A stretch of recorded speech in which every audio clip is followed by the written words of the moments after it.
Do you want this guy? Yes, please.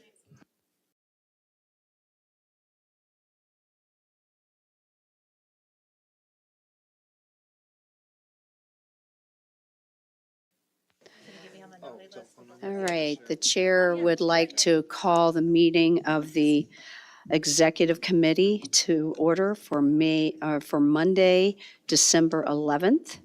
And we have all members present, so we have a quorum. We can conduct business. We have a consent agenda, and that is two consent agenda, and I need a motion for approval of the meeting minutes and our bills for totaling regional planning, $8,037.44, and for the executive board committee, which totals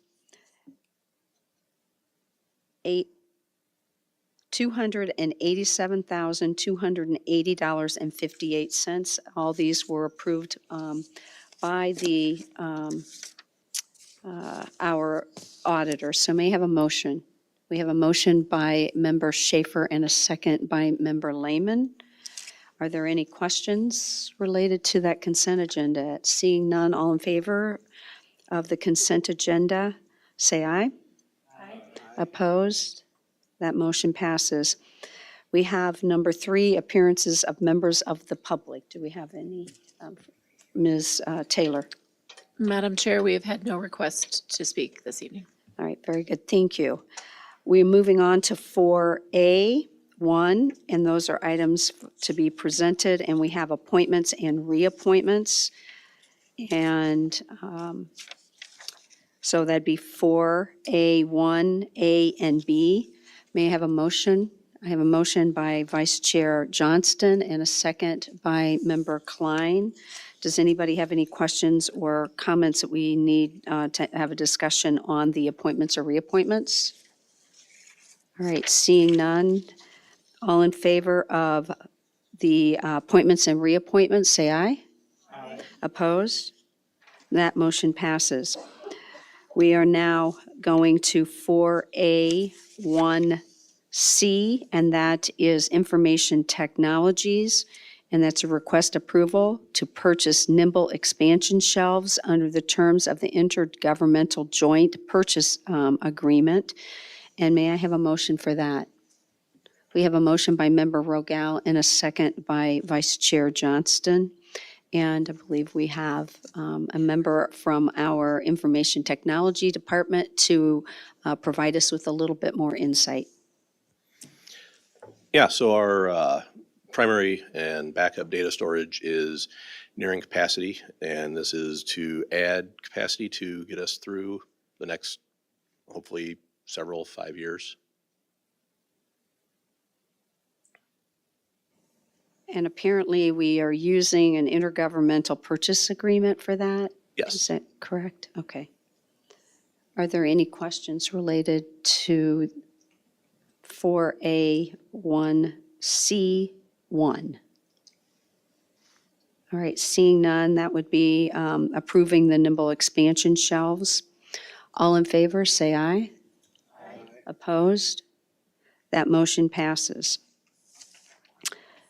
We are moving to 4B, and that is the Finance Committee, and we have our chair, Member Friedrich.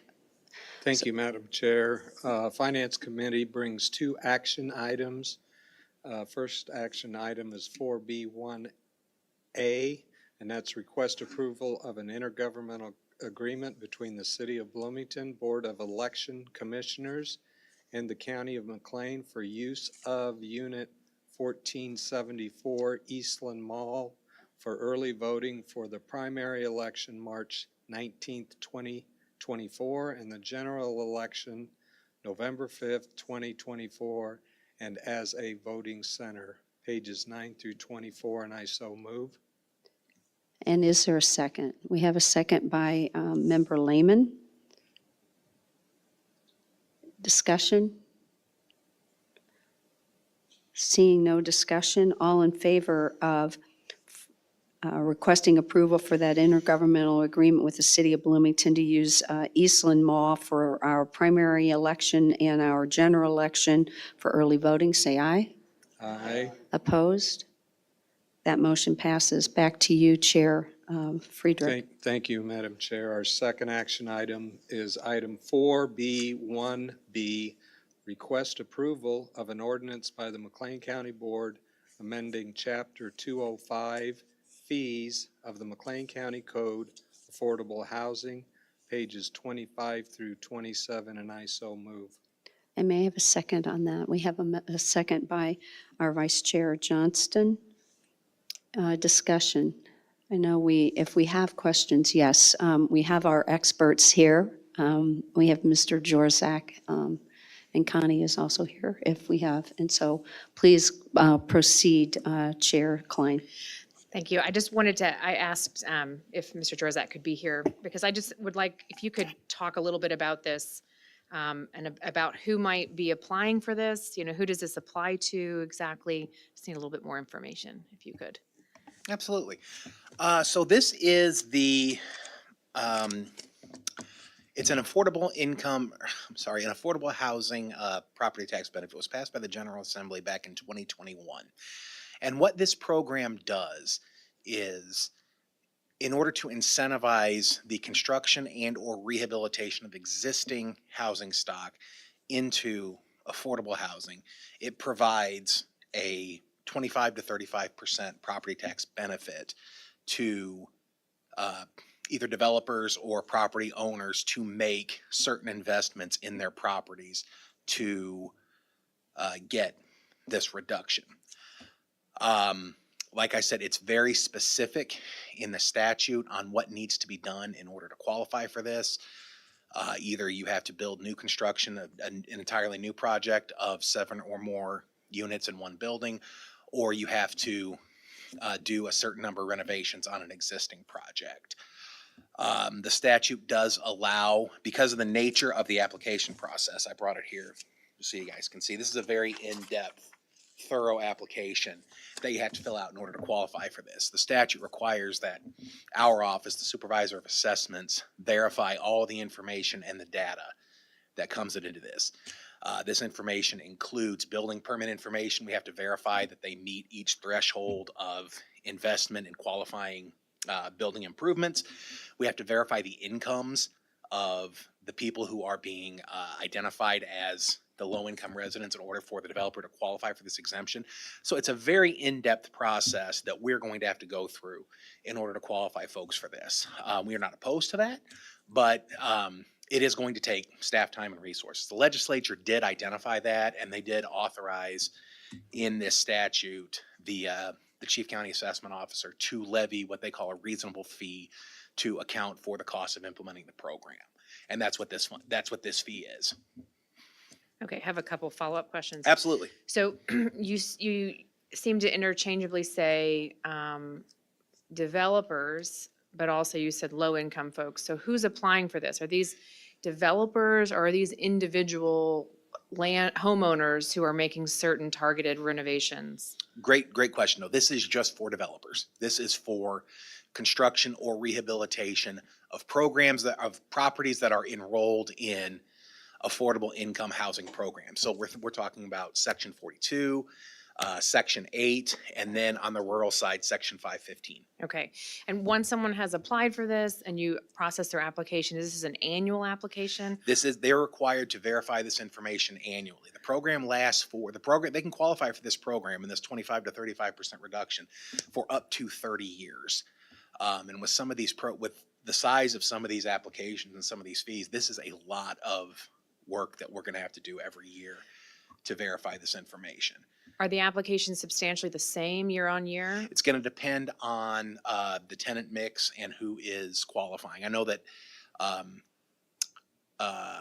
at least one other county that I have talked to, they do require the filing every year, and for that reason, because it's, we are responsible for making sure that we're being good stewards of these programs. And we're talking about an exemption. I'm looking at one of the applications from not from here, but from Champaign County, where they had an application come in on a project The benefit for that particular project, depending on which program they qualify for, is going to be somewhere in the neighborhood of $50,000 to $70,000 in tax reduction, not in EAV reduction, in actual property tax reduction every year. And so the stakes on this are very, very high. And so we view it as our responsibility that we do as good a job as we can, due diligence wise, to make sure that we're, being good stewards of our responsibility. You mentioned that this is not a brand-new program from the legislature. How many applications do we have of this type annually in our county? We have had one application here in McLean County. It just came in a week or two ago. This was one we were able to, we frankly were able to dispose of pretty quickly. They didn't meet the qualifications for timely investment. Their investment was back in 2013, and it has to be later than that in order to qualify for that. I know Lake County has had 6 applications. 3 of them qualified this year. Another 3 will qualify next year. Champaign County has had 1 application, and to my knowledge, those are the only and I don't know what Cook County has had, but to my knowledge, those are the applications statewide. That's not an exhaustive number. That's to my knowledge, but For our county, it's effectively 0. Right. So does the legislature put a cap on how much? Have you reached, is it 750 the cap? What is oh no, it's just a reasonable fee. a reasonable fee? A reasonable fee. So the way we determined that was we looked at, if I had to put this out for a consultant or a vendor to do, what kind of workload would it take them, and what would they charge us for it? And so we arrived at that number. We basically said, you were to vet this out to a contractor, they might charge you $100 an hour to do it. We look at it as a full day's worth of work, so a 7.5-hour day. So that's how we arrived at that number. Champaign County is also at $750, Lake County is at $500, and Cook County is at $600. I don't want to dominate the questions, but I would just say that developer is a general term, right? There are developers who are big developers, and there are developers who are small developers. And I think, we have a real problem with affordable housing issues in our county, and putting any barrier to investment in that direction worries me a little bit. So I'll yield if others have questions. Other questions? Chair Schaefer. Thank you. Is this part of what we approved a couple of years ago that was, and this is like the first that's actually come about because of that? Essentially, yes. This is kind of the follow-up to that.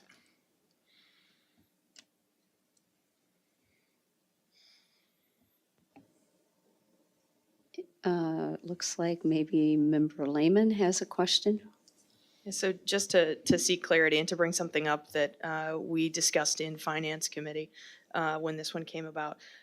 So even though it is that $750 charge to said developer, that's something that would be essentially recouped then with the tax abatements. What's the length of time that would potentially take for someone to put out that $750 and then potentially recoup that? Well, thank you very much for that. That's a very good question. So I did run some numbers this afternoon. I looked at every affordable housing, project I could identify in the county that might qualify for this if at some point they decided it. Because it's not, and again, let me stress, this isn't something that just current existing housing can get. You have to actively do something to get it. You either have to invest in renovations or you have to actually build a new project to do it. I looked at every project in McLean County that could be able to do this, and there wasn't a one of them that didn't make more in the deduction than the cost of the application fee itself. So even at the very, very low end of what their assessed value was relative to the application fee and relative to the number of units, every project comes out ahead with this application fee versus what their benefit is, and in most cases substantially so. On new construction, it's very much win-win. Chair, Vice Chair Johnston? Thank you. And so I think one of the things that might be missing, and I just wanted to get some clarification, is how this ties to affordable housing, because I think that we definitely discussed it when we passed it, but in this discussion hasn't been there. There are not just qualifications for construction and rehabilitation, but aren't there qualifications for the percentage of housing that is considered affordable? And can you define what that would be? Yeah, so there are several tiers of qualification for the program. You can get a 25% benefit if up to 15% of your, is that the right number? Look at it here. Yeah, if between 15 and 35% of your units are at or below the maximum rent, you're eligible for 25%. If 35% or more of your units are at or below the maximum rent for a minimum of 10 years, then it's a 35% reduction. And that maximum benefit, I believe, is 60% of the average area household income. Okay. So, and that is really what is geared towards getting developers to construct those on purpose. Because to create that kind of market in our community, correct? To address the shorting Yes. in low-income housing. Okay, thank you. I'm going to ask one more question. Go right ahead, Chair Sorry. Klein. May I have permission? Forgive me. You said you did the math today. Mhm. Talk to me about the lowest end of that spectrum, because I understand that they're, big developers are going to get massive amounts. But talk to me a little bit about the lowest end of that. So if you were to look at somebody who had the bare minimum number of units, which is, I think, 7 units, is the smallest number of units in a building you can to qualify for this, based on their current equalized assessed value for that project. I identified one project, I believe it was in Hayworth, and again, this does not presuppose, and this is before any reinvestment in the property and then revaluation based on that reinvestment. Their benefit under this program would be just over $1,000. And the application fee, like I said, is $750. And that's at the very, very bottom end with no investments. And presumably that investment in rehabilitation is going to increase the market value of those properties, which would, that would take more off at the top when they do ultimately get it. And just to be clear, we're not voting today on whether this program exists, The program exists. It's there. whether we're going to charge $750 for a person to apply. Correct. Thank you.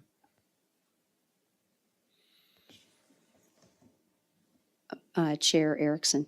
Thank you. I mean, it's the legislature, though, that gives us the authority to charge. Maybe you already said that, but Yes. it's the legislature that gives us the authority. So is $750 the max? Like I said, the statute just says the chief county assessment officer may charge a fee, a reasonable fee, to offset the cost of administering the program.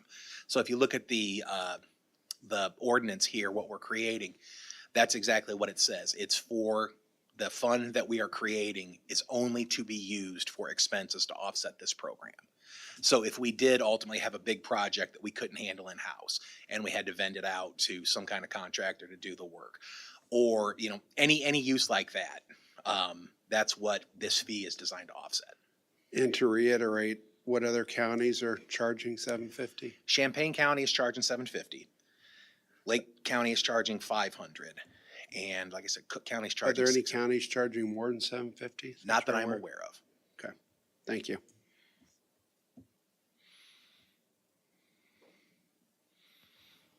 Additional questions? Going to call the question.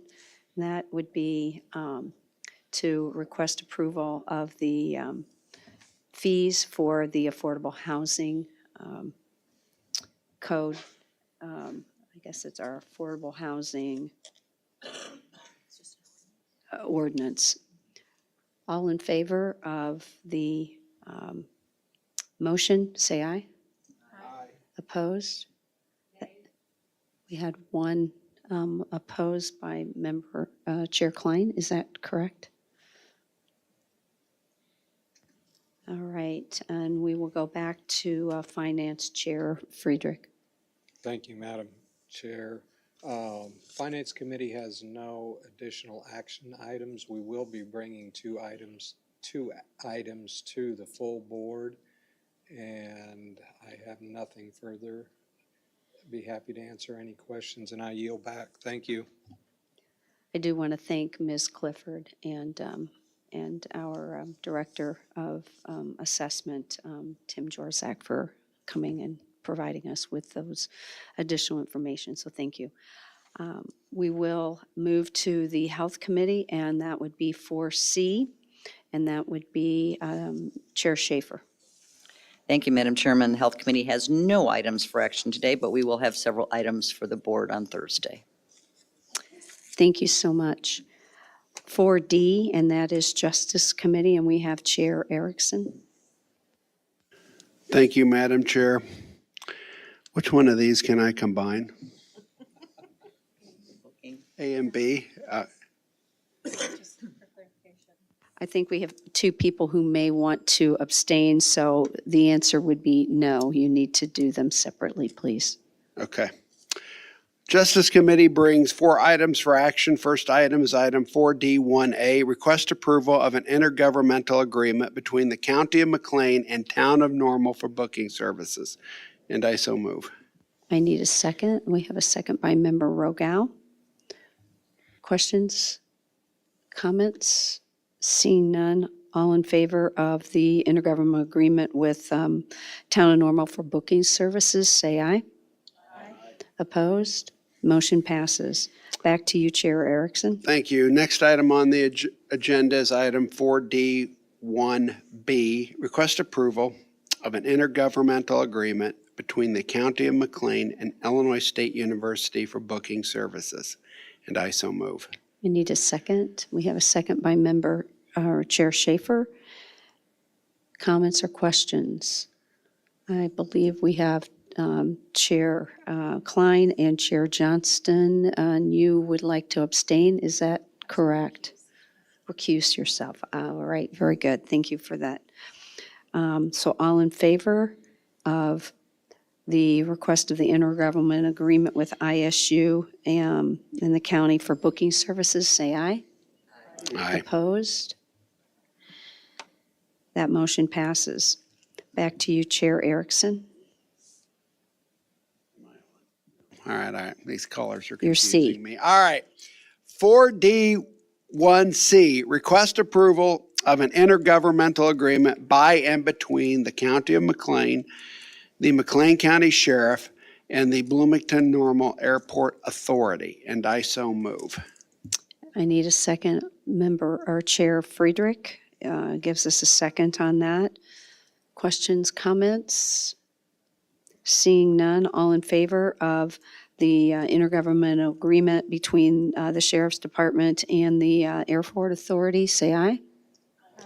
Opposed? That motion passes. Back to you, Chair Erickson. The Justice Committee brings one last item, item 4D1D, request approval of an ordinance by the McLean County Board amending Chapter 205 fees, Article VI, use of county morgue in the McLean County Code, and I so move. I need a second. We have a second by Chair Schaefer.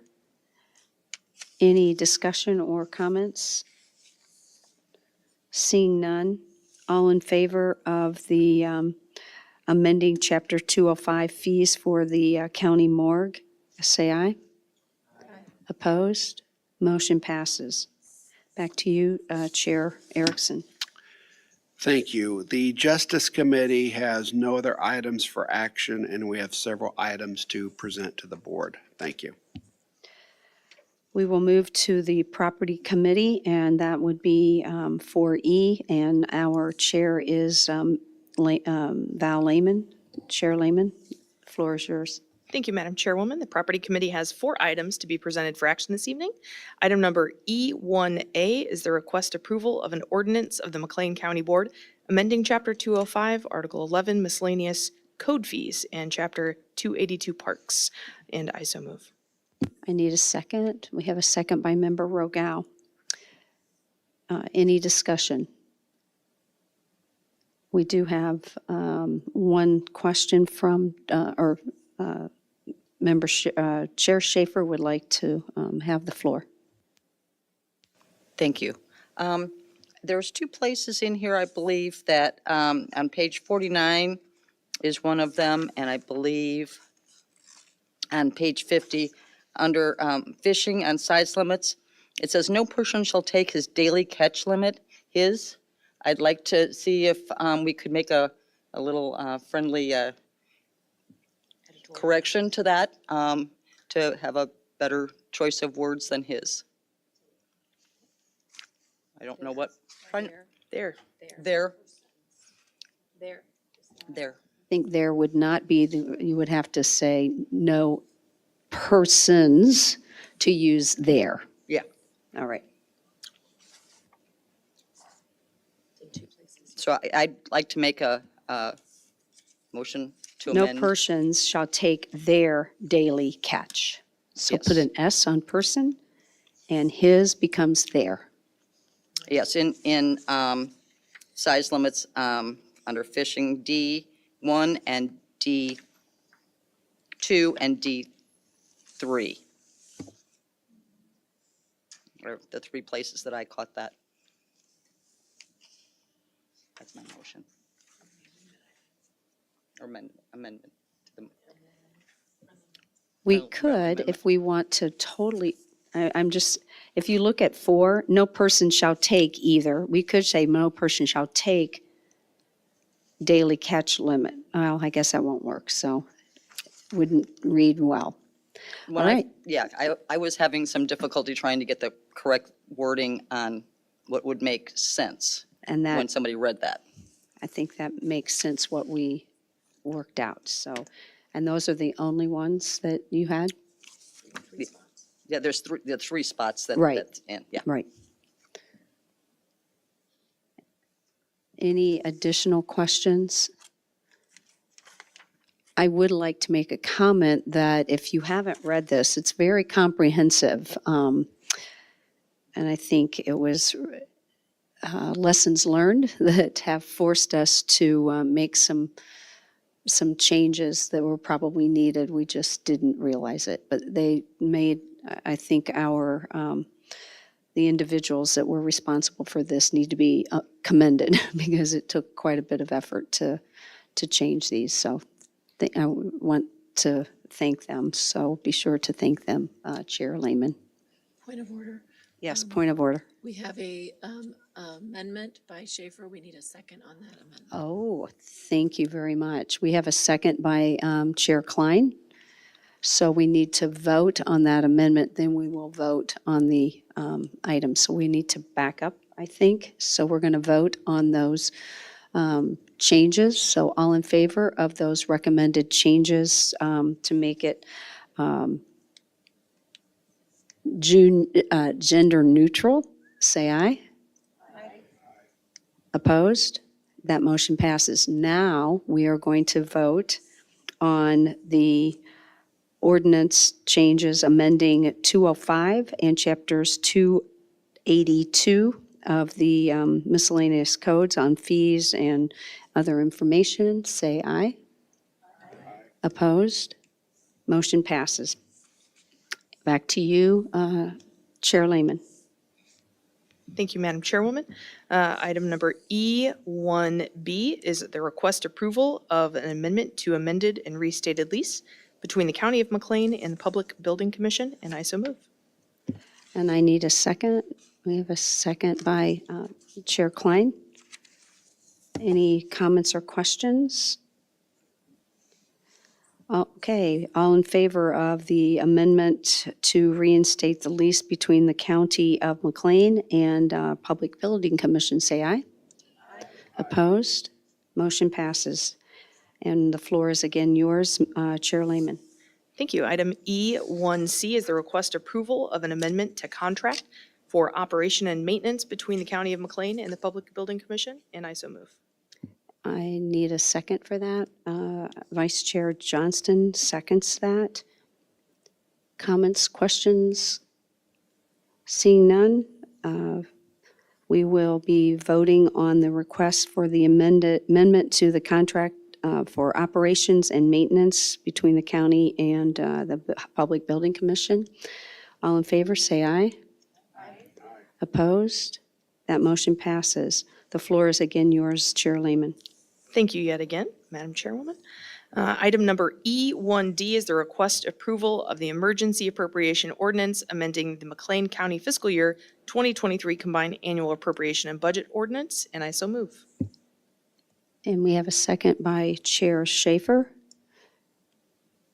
Comments, questions? All in favor of the emergency appropriation amending the McLean County fiscal year 2023 combined annual appropriation and budget ordinance, say aye. Aye. Opposed? That motion passes. And the floor is again yours, Chair Lehman. The Property Committee has no items, or has 5 items to be presented to the board, but no additional items for information, and I'd be happy to answer any questions that you might have along the way. Any questions? We will move to land use and development. That's 4F, and that would be Chair Klein. Thank you, Chairwoman Metzger. The Land Use and Development Committee, as it appears, has done nothing. It's nothing to go forward with. I joke. There are 2 things that will appear on the agenda, although they're not action items under our committee. They will appear as they have matriculated to us from the Zoning Board of Appeals. One of them is a text amendment of our county code amending the section about approval process and requirements for CO2 sequestration wells. And the other is our first application for a CO2 sequestration well site, which is up on the McLean County side of Gibson City. And I'm happy to answer any questions that people have about those. I think we need to be very clear. Those will be on consent agenda. Is that correct? Or not? Until I pull one of them, yes. Right now, they will appear on the consent agenda unless someone pulls them. Correct. So just to be aware, thank you. And anything else, Chair Klein? No. We will move to 4G, Transportation Committee, and Chair Rogel. Thank you, Madam Chair. The Transportation Committee has no items to be presented for action tonight. We'll have a couple of items be presented to the board. I can answer any questions. Anyone have anything for Chair Rogel? That means we will move to 4H, and that is Report of County Administration, and that would be Ms. Taylor. The floor is yours. Thank you, Madam Chair. I have one item to present to the committee tonight for action, and that is a request for the approval of a letter agreement with Anderson Legislative Consulting LTD. This is a continuation with our relationship with our lobbyist. Any questions, comments? Oh, we do need that motion. Thank you. So we need a motion, and that the motion is made by Vice Chair Johnston, and we need a second then. We have a second by Chair Friedrich. And no discussion? All in favor of approving that letter of agreement for Anderson Legislative Consulting, say aye. Aye. Opposed? That motion passes. And anything else, Ms. Taylor? Thank you, Madam Chair. I have no other items to present. 5, our other business and communication. Our next meeting will be January 8th at 4 p.m. And if we have nothing else, I'm not seeing any heads or anything, I think this meeting can be adjourned.